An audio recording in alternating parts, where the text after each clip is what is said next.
advertisers. They're dissing the social media giant for now, and they've joined some other high-profile brands, smaller names, but still impactful. Ben & Jerry's, Patagonia, REI, the North Face, just to name some. All of them pulling Facebook ads for a lack of progress in policing hate speech. Now, these businesses taking their cue from the Anti-Defamation League, the NAACP, which, by the way, last week they both called for a boycott. So obviously, this is the ultimate form of corporate activism. I think it comes with a lot of risk. And for more, I want to bring in District Media President Beverly Hallberg.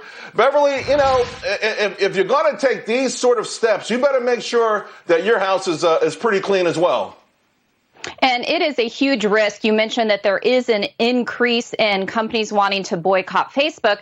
But when you look at the numbers, while there are about 900 businesses that have decided to move forward with that, Facebook works with about 7 million businesses who advertise who've not decided to take that position. And even Mark Zuckerberg earlier this week had a meeting on Tuesday with advertisers. He said, look, what one company considers egregious or what one person considers egregious, someone else may not. When we're talking about hate speech, this is a very broad term, and in a very polarized environment that we have in this country, I think for businesses, it's actually wiser to wait. I think a lot of businesses, and I talked to some CEOs this week, they said, look, we don't want to wade into these waters. We know we treat our staff with respect, and we don't have a product that directly relates to something like defunding the police. So why would we wade into this? So I think Facebook is actually taking a smart move. They're getting hit a bit right now in the news coverage, but I think in the long term, this pays off. But here's the problem, right? You talked about perception of what's hate speech or not.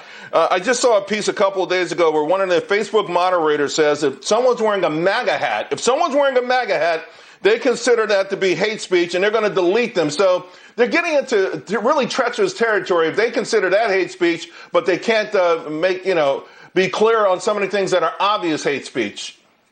Absolutely. And look, Twitter has taken a completely different perspective on this. Twitter has decided to fact check the president of the United States, even on something such as absentee voting. Facebook has taken a different approach. I think it will pay off for them. Something you mentioned earlier is there's going to be a new site, or there is a new site called Parler, which is trying to compete with Twitter. So Twitter may lose a lot of followers, especially if President Trump decides to use Parler instead of Twitter. Facebook is playing the long game with this. And I also think it's a very slippery slope when companies think that they should be the arbiters of truth, especially since so many of the facts these days in terms like hate speech seem to be very relative terms. Right. All right, so we know REI, Ben & Jerry's, those are extraordinarily left-leaning companies. I wouldn't be surprised to see Levi Strauss and those kind of names join the list. But a Unilever and a Verizon, could that put pressure on blue-chip companies to follow their lead, at least temporarily?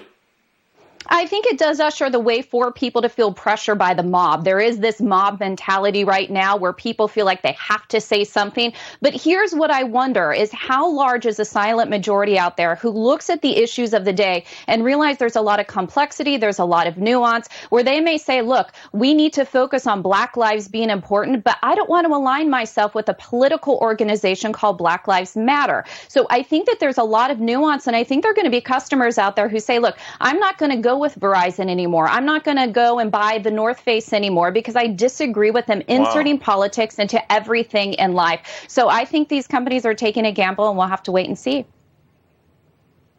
Beverly Hallberg, great insight. Thank you very much. All right, I want to go back to